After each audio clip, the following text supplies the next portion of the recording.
ഈ ഹൃദയത്തിന്റെ ആരോഗ്യം നശിപ്പിക്കുന്ന ഏറ്റവും പ്രധാനപ്പെട്ട കാര്യമാണ് പുകവലി. പുകവലി നിങ്ങൾക്ക് ആർക്കും ഇഷ്ടപ്പെട്ടില്ലെങ്കിലും ഞാൻ ഏറെ കൽബ് കൊണ്ട് സ്നേഹിക്കുന്നവർക്കും ഈ സ്വഭാവമുണ്ട്. പക്ഷേ പുകവലിക്കുന്നവർക്ക് സാധാരണ ആളുകളെക്കാൾ ക്യാൻസർ വരാനുള്ള സാധ്യത 85% കൂടുതലാ. വൈദ്യശാസ്ത്രത്തിന്റെ കണക്കാണ്. പുകവലി പാടില്ല ചെറുപ്പക്കാരാ. Cigarette smoking is injurious to health എന്ന് ഈ പുകവലി ആരോഗ്യത്തിന് ഹാനികരമെന്ന് എഴുതി വെക്കുമ്പോൾ പണ്ടേ കൊടന്നു പോയൊരു ശീലത്തിന്റെ ഭാഗമായി പുകവലിച്ചു തള്ളുമ്പോ ആ പുകവലിക്കുന്നതിലൂടെ അല്ലാഹു തന്ന അനുഗ്രഹത്തെ നീ വലിച്ചെറിയുകയാ. റബ്ബിനോട് നീ പറയുകയാ, നീ തന്ന ആരോഗ്യം എനിക്ക് വേണ്ട. പുകവലിക്കുകയാണ്. ബീഡി വലിക്കല്ലേ സഹോദരങ്ങളെ. രാവിലെ എഴുന്നേറ്റാൽ ബീഡി വലിച്ചില്ലെങ്കിൽ പിന്നെ സമാധാനമില്ല. അതിരാവിലെ എഴുന്നേറ്റു വലിയ ബീഡി കണ്ടാലുടനെ പറയുന്നു കൊണ്ടാ ബീഡി. പുകവലി ഏറ്റവും വലിയ ഒരു പ്രശ്നമാണ്. പുകവലി കേൾക്കേണ്ടതാണ് ഒരു വിഷയം. ഇന്നില്ലാരും കേട്ടിട്ടു നേരെ ചാടി വീടരുതാരും. കേൾക്കേണ്ടതാണ് ഒരു വിഷയം. ഇന്നെല്ലാരും കേട്ടിട്ടു നേരെ ചാടി വീടരുതാരും. ഒരു വിഷയം അതെല്ലാവരും കേൾക്കേണ്ടതാണ്. പക്ഷെ കേട്ടാൽ ആരും എന്റെ നേരെ ചാടി വീടുകയും ചെയ്യരുത്. ഞാൻ സ്നേഹം കൊണ്ട് പറയും, ഇവിടെ വെച്ച് നിർത്തുക. ഇത് അള്ളാഹുവിന്റെ പുകവലി എന്ന് പറയുന്നത് അള്ളാഹു നൽകിയ ഒരു നിഅമത്തിന് എതിരെ നിന്റെ നിഅമത്ത് എനിക്ക് വേണ്ട. റബ്ബ് നൽകി മനസ്സിലാവാനുണ്ട. പെണ്ണുങ്ങൾക്ക് ഇത്രയും സന്തോഷമുള്ള ഒരു വിഷയം അത് കാണില്ല. ഈ പാകയോട് ഇത്രയും പറഞ്ഞിട്ട് ഞാൻ നിർത്തിയിട്ടില്ല. ഇങ്ങനെയെങ്കിലും നിർത്തിട്ടെ. പുകവലി ഇവിടെ ഞാൻ പറഞ്ഞല്ലോ, ഞാൻ അത് പറഞ്ഞിട്ട് പോയാൽ എനിക്കതിൽ നിന്നൊരു ലാഭം ഉണ്ടാകണം. ആ ലാഭം ഇതാണ്. പുകവലിക്കുക, സിഗരറ്റ് വലിക്കുക, പാൻപരാഗ് ക്യാൻസറിന്റെ ഏറ്റവും വലിയ കാരണമാണ്. അള്ളാഹു ബോധം തരട്ടെ. ഒരെണ്ണം ആമീൻ പറയുന്നില്ല, എപ്പോഴും പോക്കറ്റിൽ കാണും. സുസറിന്റെ 4 വായിക്കട്ടെ. ആമീൻ പറയും മനുഷ്യന്മാരെ. അള്ളാഹു ബോധം തരട്ടെ. കാരണം അവന്റെ മറ്റൊന്നുമല്ലത് പുകവലിക്കുക തന്നെ. അത് മോശമാ മാറ്റേണ്ടതാണ് പൊന്നേ. പുകവലി മാറ്റേണ്ട സ്വഭാവമാണ്. പറയുന്ന പക്ഷം സാരമല്ലൊരു ബീഡിയാ. നോക്കുന്ന പക്ഷം ആപത്തുണ്ടൊരു കോടിയാ. തടവാ ഉസ്താദ് പറയുകയാണ്, പറയുന്ന പക്ഷം സാരമല്ലൊരു ബീഡിയാ. നോക്കുന്ന പക്ഷം ആപത്തുണ്ടൊരു കോടിയാ. പറയുമ്പോ ഒരു ചെറിയ ബീഡിയല്ലേ ഉസ്താദേ, പക്ഷെ അതുകൊണ്ടുണ്ടാകുന്ന ആപത്തുകൾ 1 കോടി ആപത്താ. ഈ ബീഡി വലിക്കുന്നത് ഹറാമാണോ ഹലാലാണോ? ദുർഗന്ധമേറ്റു മലക്കുകൾ വെറുക്കുന്നതാ. അതുമാത്രമല്ലവരെപ്പോഴും ശപിക്കുന്നതാ. ആ പുകവലിയുടെ ദുർഗന്ധമാരുടെ ശരീരത്തിലുണ്ടോ അവനെ അള്ളാഹുവിന്റെ മലക്കുകൾ ശപിക്കുമെന്ന് അവന്റെ ചുറ്റുഭാഗത്തുള്ള മലക്കുകൾ പറയുമത്രേ. അവര് ശപിച്ചുകൊണ്ടിരിക്കുമെന്ന് നബി മുഹമ്മദ് മുസ്തഫ.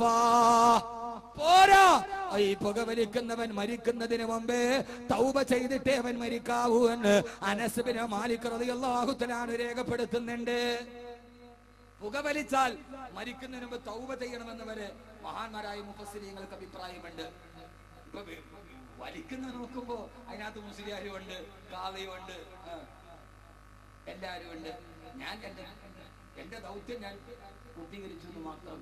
ഞാൻ എന്റെ സഹോദര സ്നേഹത്തോടെ പറയുകയാണ്, നാളെ ബീഡി വലിക്കുന്നവർക്ക് മറ്റുള്ളവരെക്കാൾ 85%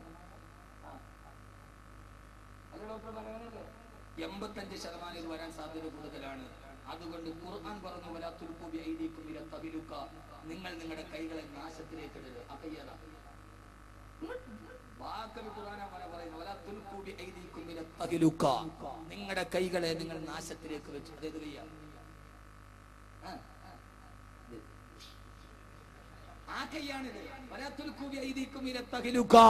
അല്ലാഹു പറയുകയാണ്, നിങ്ങളുടെ കൈകളെ നിങ്ങൾ നാശത്തിലേക്ക് ഇടരുത്.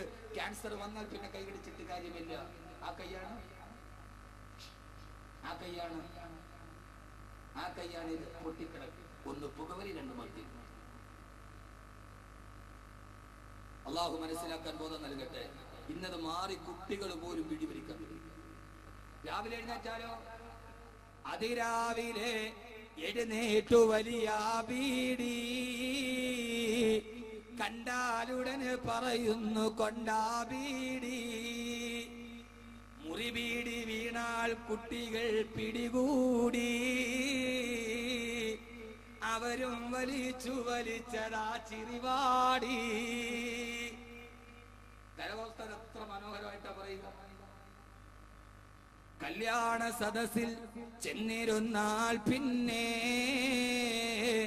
ഉടനെ തരുന്നൊരു സ്വാഗതം ഇതു തന്നെ. പുരുഷന്റെ പുകയിൽ സ്ത്രീകളും കൊതിക്കുന്നേ, അവരും ശരിക്കു പരസ്യമായി വലിക്കുന്നേ. ഇന്ന് സ്ത്രീകൾ പോലും പുകവലിയുടെ ഉടമകളായി മാറുമ്പോ ഈ പുകവലിക്കുന്നവരോട് പറയുകയാ, വല്ലാഹി പടച്ച തമ്പുരാനെ തന്നെയാണ് സത്യം. ഉസ്താദേ, ഹദീസിൽ വ്യക്തമായിട്ട് പറഞ്ഞിട്ടില്ലല്ലോ. നബി തങ്ങൾ ഹദീസ് പറയുമ്പോ പീടി വലിക്കരുതെന്ന് പറഞ്ഞിട്ടില്ലല്ലോ എന്നൊക്കെ ന്യായം പറയാൻ കഴിയും. പക്ഷേ മുഫസ്സിരീങ്ങൾ, അള്ളാഹുവിനെ പേടിയുള്ള ഭയമുള്ള ഉലമാക്ക് വളരെ വ്യക്തമായി പറഞ്ഞിട്ടുണ്ട്, വല്ലാഹി തൗബ ചെയ്യാട്. പുകവലിക്കുന്നവൻ, പതിവായി സിഗരറ്റ് വലിക്കുന്നവൻ, അവൻ മരിക്കുന്നതിന് മുമ്പ് തൗബ ചെയ്യണം. ഇല്ലെങ്കിൽ പരലോകത്തവന്റെ ജീവിതം ബുദ്ധിമുട്ടിലാണെന്ന് മഹാന്മാരെ രേഖപ്പെടുത്തുമ്പോ ഹബീബായ നബിയുടെ സദസ്സിലേക്ക് ഒരാൾ വന്നു. അയാൾ ഉള്ളി നിന്നിട്ടാണ് വന്നത്. ആ ദുർഗന്ധം അല്ലാണ്ട് റസൂലിന് ഇഷ്ടപ്പെട്ടില്ല. അല്ലാണ്ട് റസൂല് പറഞ്ഞ്, സഹാബി വെളിയിൽ പോവ്, ദുർഗന്ധത്തോടെ പള്ളിയിൽ വരാൻ പാടില്ല. പുകവലിക്കുന്ന ദുർഗന്ധത്തോട് പള്ളിയിൽ വരാൻ പോലും പാടില്ലെന്ന് മുഫസ്സിരീങ്ങൾ രേഖപ്പെടുത്തുമ്പോ അതിനേക്കപ്പുറം എന്റെ പ്രിയപ്പെട്ട സഹോദരാ, ചെറുപ്പക്കാരാ, പുകവലി അടക്കമുള്ള പാൻപരാഗടക്കമുള്ള ഈ ദുശീലങ്ങൾ മാരകമായ ക്യാൻസറിന് ബാധ്യതയാകുമെങ്കിൽ അതിൽ നിന്ന് മാറി നിൽക്കണേ, അതിൽ നിന്ന് മാറി നിൽക്കണേ. അല്ലാഹു സുബ്ഹാനഹു വ തആല തൗഫീഖ്